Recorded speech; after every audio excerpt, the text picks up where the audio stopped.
En 1988, Néstor Almendro y Jorge Ulla rodaron un documental sobre el presidio político cubano, el tema de mi conferencia, y lo titularon Nadie escuchaba.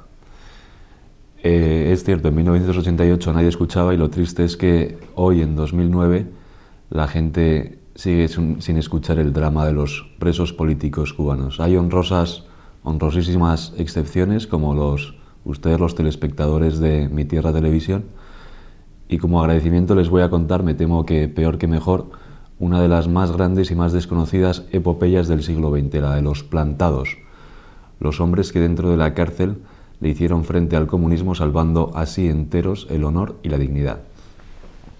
Si a lo largo de la conferencia abuso de los tiempos verbales del pasado, no es porque piense que a Cuba ya llegó la libertad, sino porque las historias que les voy a contar están protagonizadas por hombres que fueron detenidos, fueron hechos presos entre 1959 y 1970, saliendo en libertad, el último de ellos, Mario Chanes de Armas, en 1989, después de 30 años en prisión, 3 más que Nelson Mandela. Es en 1970 el año en el que el régimen castrista acaba con la distinción entre presos políticos y presos comunes, que fue una medida que no fue aceptada por los presos políticos plantados. Pega hablar de los presos políticos plantados porque se cumplen 50 años de la entrada triunfal de Fidel Castro en La Habana. Pocos jefes políticos como Fidel han gozado de tanto crédito popular, y pocos como él lo han dilapidado tan rápido y de forma tan obscena. Fidel Castro bajó de la Sierra Maestra con un programa que hablaba de libertad con pan, de pan sin terror, de cambio, de mejora, de avance, de esperanza, de futuro. Y medio siglo después, el tiranosaurio del Caribe, que es como le llama la disidencia cubana, ha convertido Cuba en una cárcel, en un manicomio y en un prostíbulo. Sin embargo, la política virtuosa que él prometió y que enseguida traicionó sí fue llevada a término por los hombres que con más determinación le combatieron, los plantados. La aventura, la historia, la epopeya de todo preso político comienza en las dependencias, en las siniestras dependencias del G2, los cuarteles de la seguridad del Estado.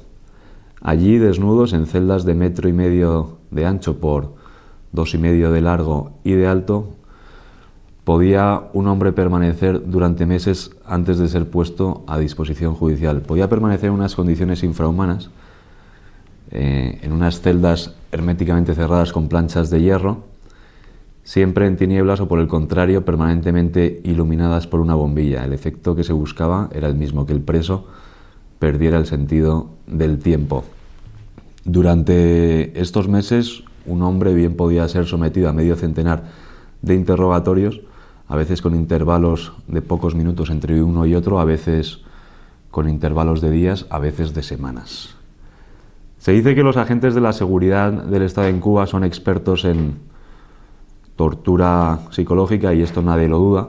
Por ejemplo, fuertes ruidos hechos para perturbar el sueño, el internamiento de un hombre cuerdo en un centro de locos peligrosos, falsos fusilamientos hechos con balas de salva, la obligación de presenciar la ejecución real de un camarada, o bien de tu padre, o de tu hermano, o de tu hijo, y someter a chantaje político a los líderes de los movimientos contra Castro, ofreciéndoles la conmutación de la pena de muerte de sus hombres, de sus seguidores, a cambio de una confesión pública que luego sería emitida en televisión.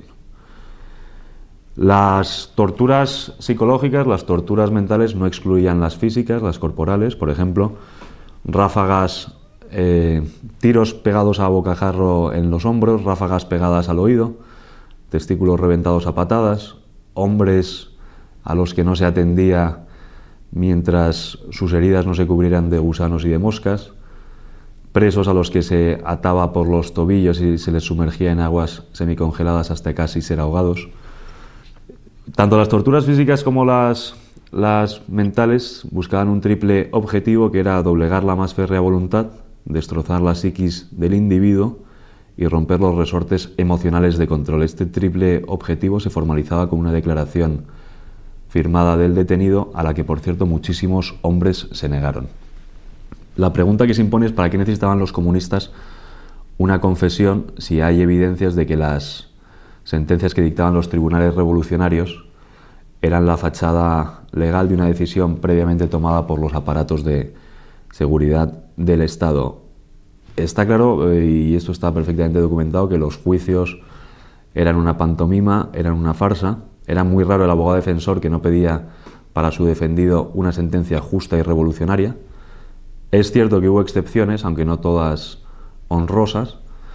Por ejemplo, ante la petición del fiscal de 25 años de cárcel para Ernesto Díaz Rodríguez, el abogado defensor de este pidió la pena de muerte. Esto se encuadra perfectamente en un derecho, el revolucionario cuyo padre es Ernesto Che Guevara, autor de la frase: para fusilar a un hombre no necesitamos pruebas de su culpabilidad, solo de que es necesario fusilarle. Ahí tenemos el caso de los 3 obreros que en enero de 1961 fueron condenados a muerte acusados de haber colocado bombas en las instalaciones de la compañía eléctrica. Durante el juicio no se presenta una sola evidencia contra ellos, únicamente una carta firmada por 300 trabajadores de la empresa en la que afirman que sus compañeros habían sido capaces de colocar las bombas. No que las hubieran colocado, sino que habían sido capaces. A la aberración jurídica de sustituir la fase de la prueba por la convicción moral del jurado seguirían otras, como por ejemplo la formulación de la peligrosidad predelictiva y de la peligrosidad postdelictiva. Por la primera, por la peligrosidad predelictiva, cualquier persona en Cuba podía ir a la cárcel no por lo que hubiera hecho, sino por lo que pudiera llegar a hacer, y por la segunda, por la peligrosidad postdelictiva, podía permanecer un preso en prisión por tiempo indefinido, incluso después de haber agotado su condena. Volvemos a la pregunta: siendo este el estado de la cuestión jurídica procesal en Cuba, ¿para qué necesitaban los comunistas una declaración firmada del reo? Y la respuesta está en que le querían hacer llegar al pueblo el mensaje de: con la revolución quien quiera, contra la revolución quien se atreva. Para difundir esta idea también se valieron de las ejecuciones. Al igual que los hombres de Hernán Cortés, los militantes contra el comunismo en Cuba conocieron su noche triste, esa en la que 400 de ellos cayeron fusilados en los fosos del Penal del Morro, en La Habana. Estos 400 hombres no fueron los únicos que fueron fusilados. Quien lea las crónicas de los primeros años del castrismo tendrá la sensación de viajar al París de la Revolución, cuando el populacho con sus risotadas convertía las ejecuciones en espectáculo circense. De esto fueron testigos los presos de la Cabaña, a cuyas galeras llegaban no solo las burlas acompañando las descargas, sino también las voces de los condenados. Era raro, excepcionalmente raro, el hombre que no se enfrentaba al pelotón de fusilamiento gritando «Viva Cuba libre, abajo el comunismo, viva Cristo Rey». La revista Bohemia, que es uno de los órganos, y sigue siendo de los órganos de expresión del castrismo, no tuvo más remedio que titular así uno de sus reportajes: «Los esbirros saben morir de pie». Con lo que quizás no contaban los comunistas al principio era con que, según fueran cumpliendo años de condena, los presos irían creciendo en rebeldía. Un ejemplo de esto lo tenemos en 1967, cuando una cordillera de presos es trasladada desde la prisión de Isla de Pinos hasta la de La Cabaña. En el puerto de La Habana les estaban esperando a estos hombres un grupo de agentes de seguridad del Estado con perros de presa entrenados para matar. Al verlos, los presos rompen la formación y se acercan a las bestias para acariciarlas, y estas, con muestra de agradecimiento, agacharon las orejas y movieron el rabo de contentas.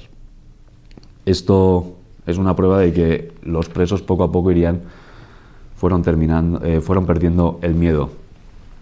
Ante esta situación de rebeldía, si Fidel Castro hubiera tenido buenas relaciones con Estados Unidos, bien podría haber llamado a Texas y decir eso de Houston, tenemos un problema, pero a quien llamó fue a Moscú, que le asesoró en materia de Gulag. Hay indicios, y más que indicios, de que la URSS envió a Cuba agentes para que ayudaran en el diseño del sistema penitenciario. Lo que no se sabe con claridad es qué medidas llevaban el copyright soviético y cuáles eran made in Cuba. En cualquier caso, quedan ya para siempre en la memoria insumisa de los plantados, como por ejemplo el plan de trabajo Camilo Cienfuegos, que se implantó en la prisión de Isla de Pinos de 1964 a 1967. Desde el minuto cero del plan de trabajo forzados hubo hombres que le dijeron no al mismo, como por ejemplo el periodista Alfredo Izaguirre y el abogado Emilio Adolfo Rivero Caro.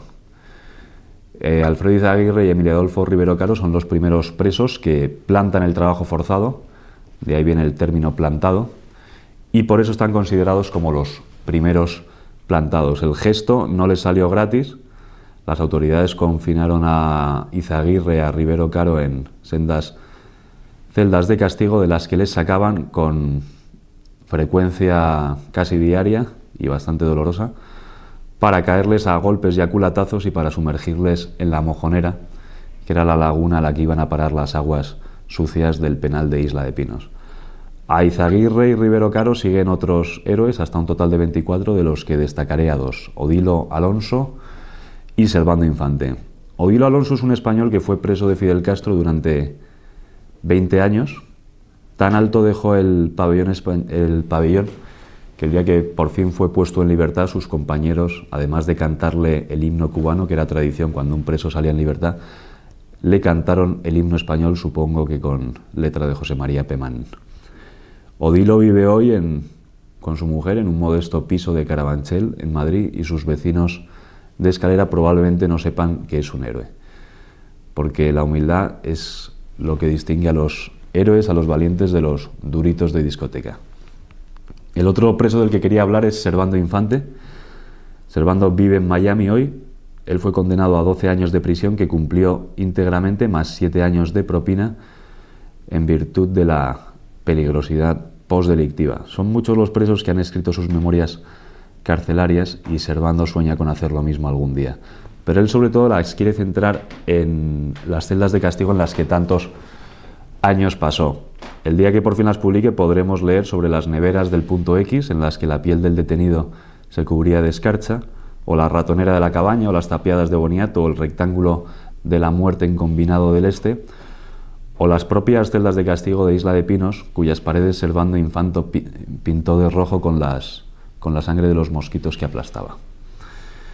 En las celdas de castigo, Servando aprendió a amaestrar ratas y llegó a la conclusión de que el mexicano que había compuesto el corrido que dice «Suenan los candados, late el corazón», sabía bien de lo que escribía. Dice Servando Infante que lo peor no eran las palizas de los carceleros, eran los minutos que las precedían.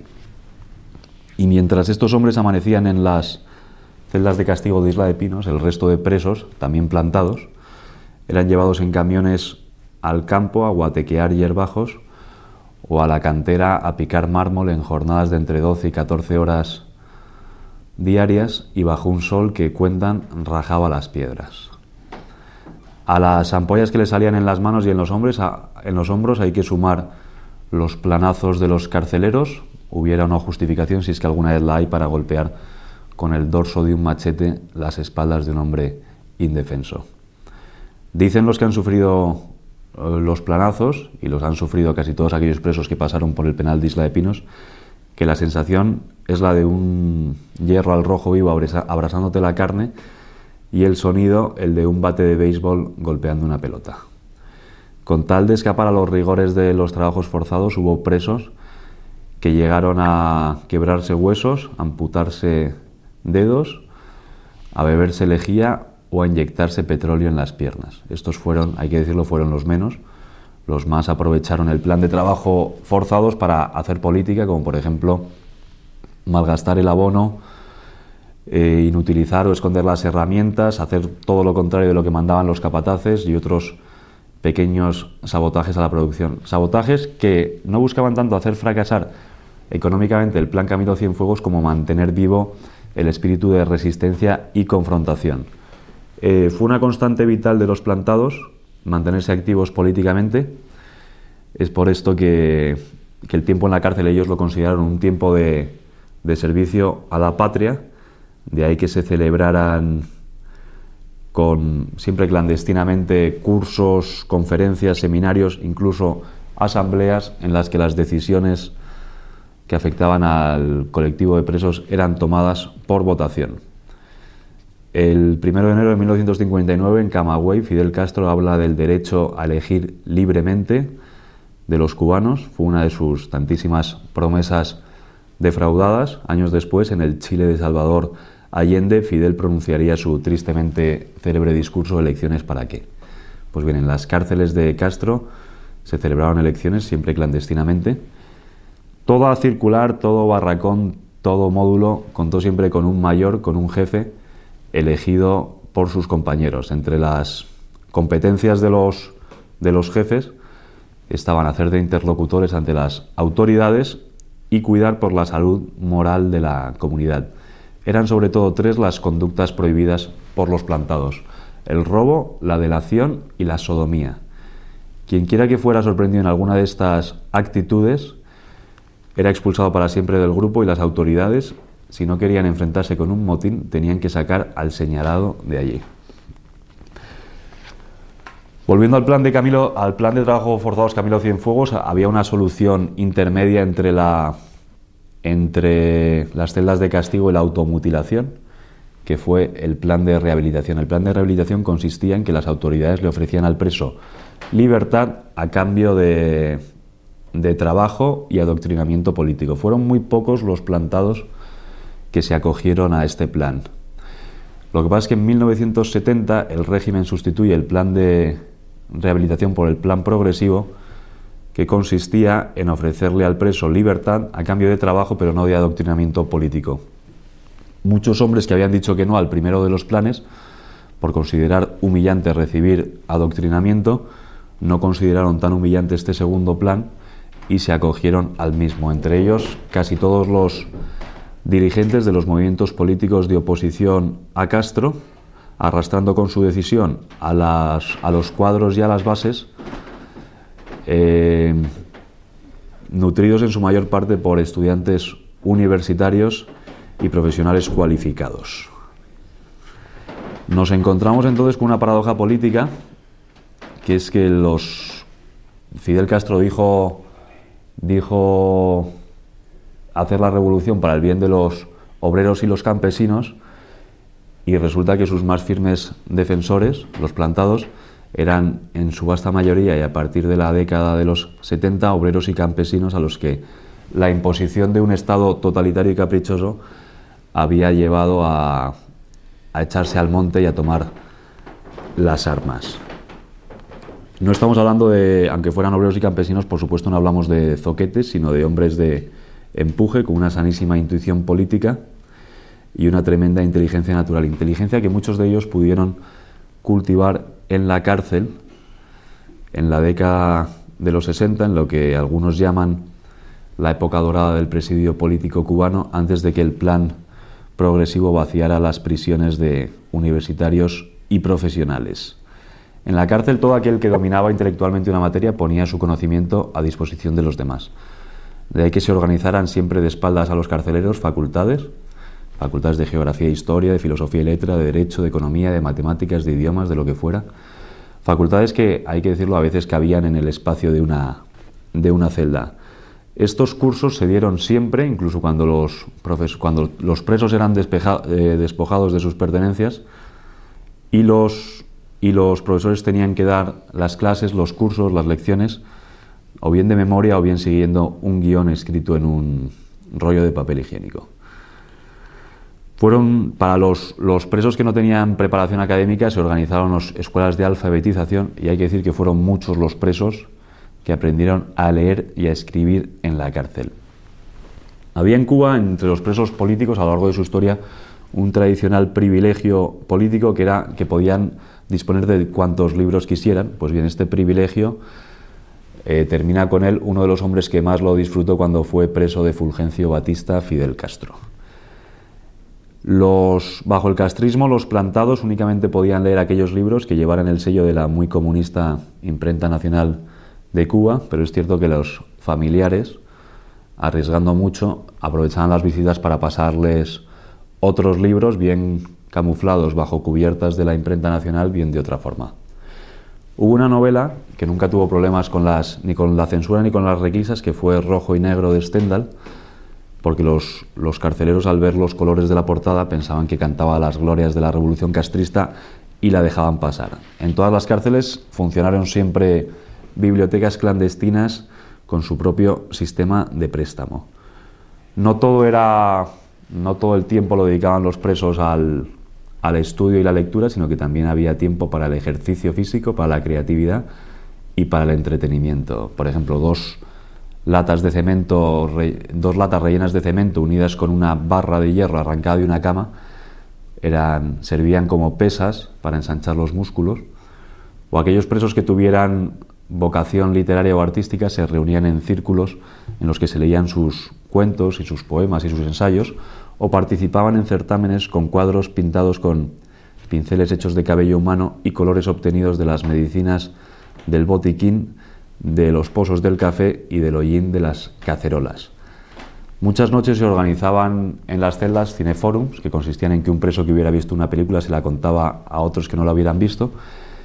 Y hay que apuntar aquí que una de las cintas más taquilleras de estos años fue Los cañones de Navarone. Esta forma de matar las horas libres, de pasar el tiempo, hacía mucho más llevadera la vida en la cárcel, pero no la convertía en un paraíso ni en una Arcadia feliz, que fue algo que nunca estuvo en el ánimo de los plantados.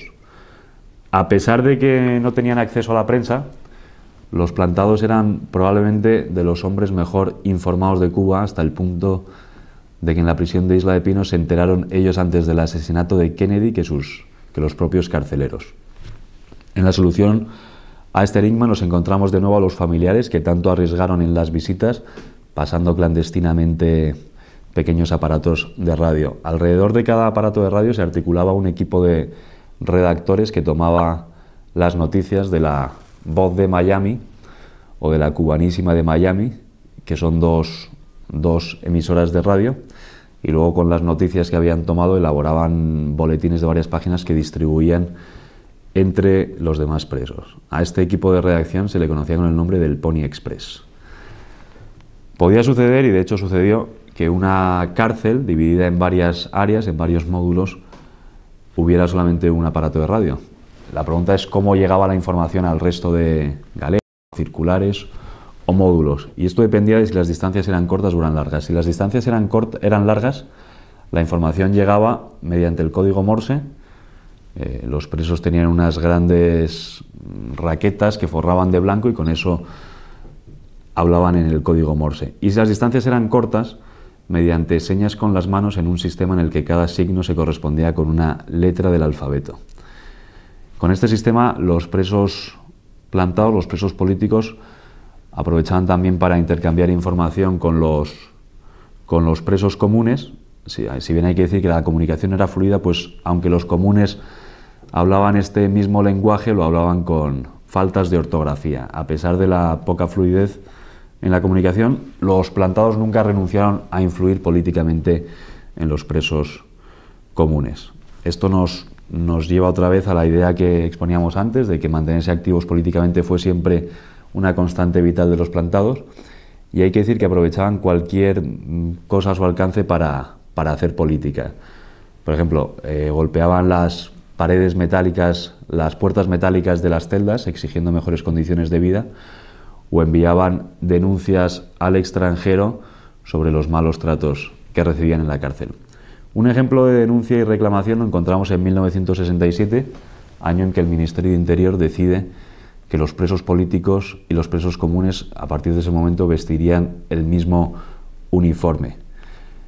Más de 1000 presos plantados se niegan a esto y quedándose en calzoncillos. Un año después, y ante el éxito de la protesta, las autoridades ceden y restablecen el viejo uniforme a los presos políticos, que es aceptado por casi todos ellos, salvo por un centenar de plantados, que según la lógica del crecimiento en rebeldía del que hablaba antes, prefirieron quedarse en ropa interior.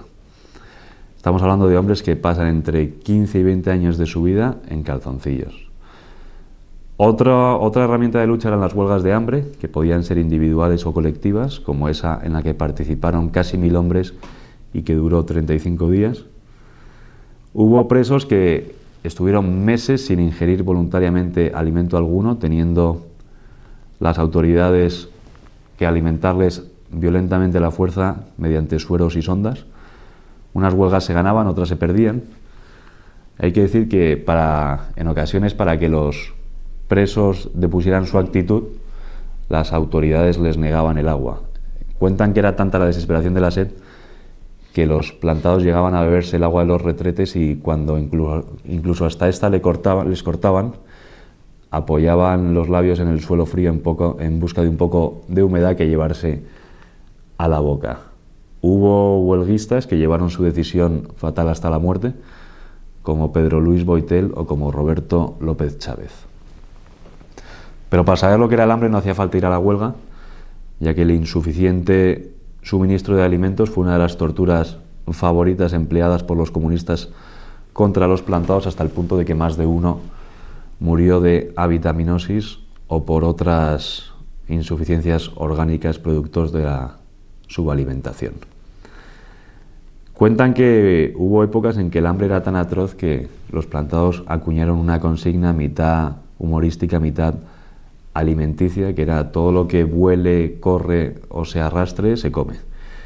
Fuera de la consigna quedaban el hocico de perro con el que Uber Matos se topó rebañando un plato de carne podrida ligada con arroz, o el órgano reproductivo de un caballo que un día apareció flotando en un tanque de comida. Al insuficiente e inadecuado suministro de alimentos hay que sumar la asistencia médica, que aun siendo mala, en ocasiones fue negada a los plantados como medida disciplinaria y de represalia. Llama la atención cuando uno conoce a estos hombres que ya están entre los 70 y los 80 años, llama la atención cuando uno los conoce ver el aspecto tan saludable que tienen, habiendo vivido en unas condiciones tan duras. Y la respuesta a esta extrañeza está en los médicos, también plantados, también presos, que a pesar de la escasez de recursos fueron fieles al juramento hipocrático y a sus hermanos de cautiverio. Es el caso de Enrique Cepero, estudiante de odontología, que con unas tenazas y de celda a celda le sacó una muela infectada a su compañero, el comandante Rojas. Los plantados preferían ponerse en manos de un jovencito que aún no se había doctorado, pero que corría su misma suerte, antes que visitar al dentista de la cárcel, que con la misma aguja anestesiaba a 20. Otra razón que explica el aspecto saludable de los plantados hoy es que el tiempo que pasaban en la cárcel, la enfermedad era sencillamente un lujo que no se podían permitir. En la prevención de las epidemias también tuvieron mucho que ver los escuadrones de la muerte, formados por presos para exterminar no a los comunistas, sino a un enemigo mucho más cruel: las chinches.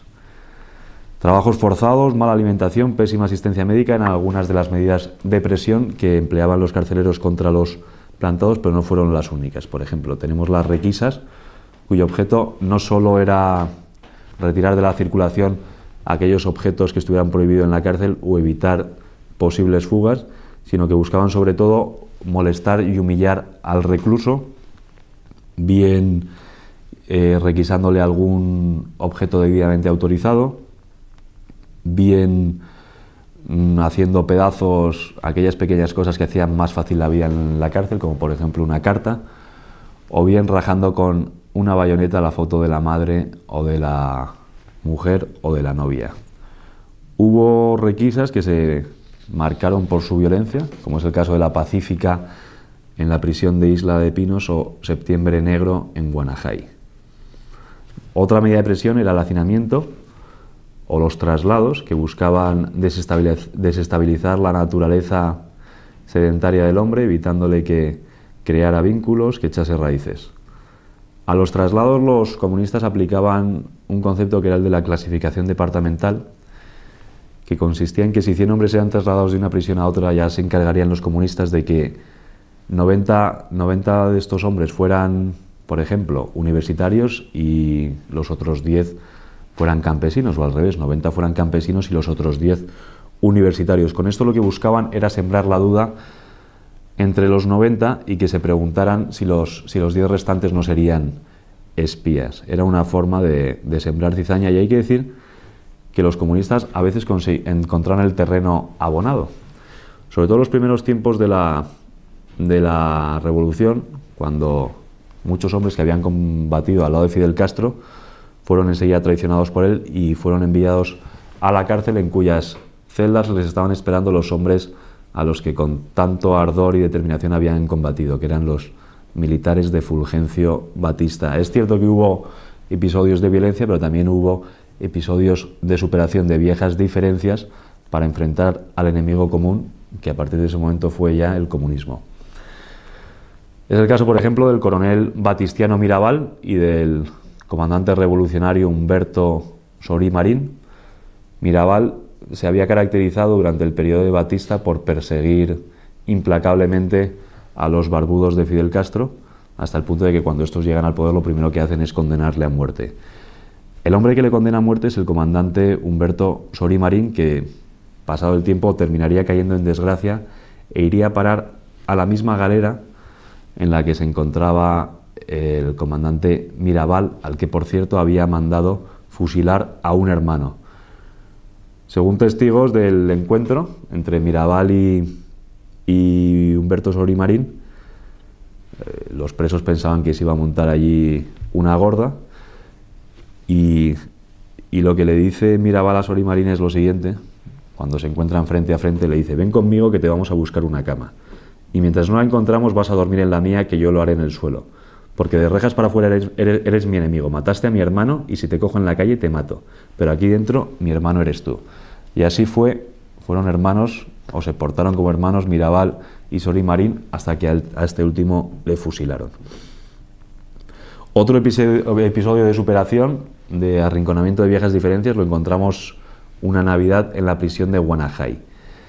Era costumbre entre los presos celebrar el nacimiento de Cristo con un Belén hecho con los más impensables recursos. Por ejemplo, las figuritas estaban hechas de pasta de macarrón. El Belén de aquel año en la prisión de Guanajay contaba con un tanquecito de agua que, aprovechando un desnivel, hacía mover las aspas de un molino hecho con latas y cartones. Los comunistas, cuando vieron esta maravilla, destrozaron no solo el molino, sino todo el Belén. Y los presos plantados, en vez de venirse abajo, se pusieron enseguida manos a la obra. Hay que decir que en la reconstrucción no solamente participaron presos católicos, sino otros que no lo eran, incluyendo ateos y masones. También en Navidad los plantados se organizaban en coros para cantar villancicos, o se hacían regalos entre ellos, que podían ser desde un pedacito de lápiz hasta una postal pintada a mano, o un espejo, un trozo de espejo, o un cepillo de dientes casi sin usar. Todas las Nochebuenas elegían a un preso que tuviera buena voz para que les dirigiera un mensaje a los carceleros. No era un mensaje político, por un día hacían una excepción y no era un mensaje político, sino que era un mensaje navideño profundamente religioso que hablaba del nacimiento del Hijo de Dios como salvación para todos. Era un mensaje de amor al enemigo. A pesar de que con esto quiero decir que a pesar de que la actividad religiosa estuviera prohibida en la cárcel, ya se encargaron los presos plantados de saltarse la proscripción. En la cárcel se rezaba el Santo Rosario. Es más, fueron muchos los presos que lo rezaron por primera vez en la cárcel, y aquellos que por la razón que fuera no lo rezaban, acompañaban él mismo con un respetuosísimo silencio. Los rosarios los pasaban bien las familias durante las visitas o los fabricaban los propios presos con pedacitos de madera o alambres arrancados de las camas. Aparte del rezo del Santo Rosario estaba la oración dominical, que fue la respuesta del presidio político plantado a la falta de capellanes en las cárceles. La oración dominical la dirigían a aquellos compañeros que tuvieran mejor formación religiosa, apoyándose siempre en la Biblia y en libros de espiritualidad, como por ejemplo ese escrito por un sacerdote español, Camino de José María Escrivá de Balaguer. Durante la Cuaresma se organizaban tandas de ejercicios espirituales al modo ignaciano y a lo largo de todo el año cursillos de catecismo. Cuando un cura caía preso y era llevado a prisión, la vida sacramental de los presos se intensificaba porque ya podían por fin confesar y comulgar, porque hay que decir que hubo sacerdotes que cayeron presos, pero solamente uno de ellos fue considerado, se identificó de tal forma con los plantados que fue considerado uno más, que es el franciscano Miguel Ángel Loredo, al que llamaban y siguen llamando todavía el cura. A Loredo los comunistas en la cárcel le pegaron tantas palizas que a punto estuvo de alcanzar la palma del martirio. De este cura franciscano cuentan que en una visita aprovechó para unir en matrimonio a un preso con su novia.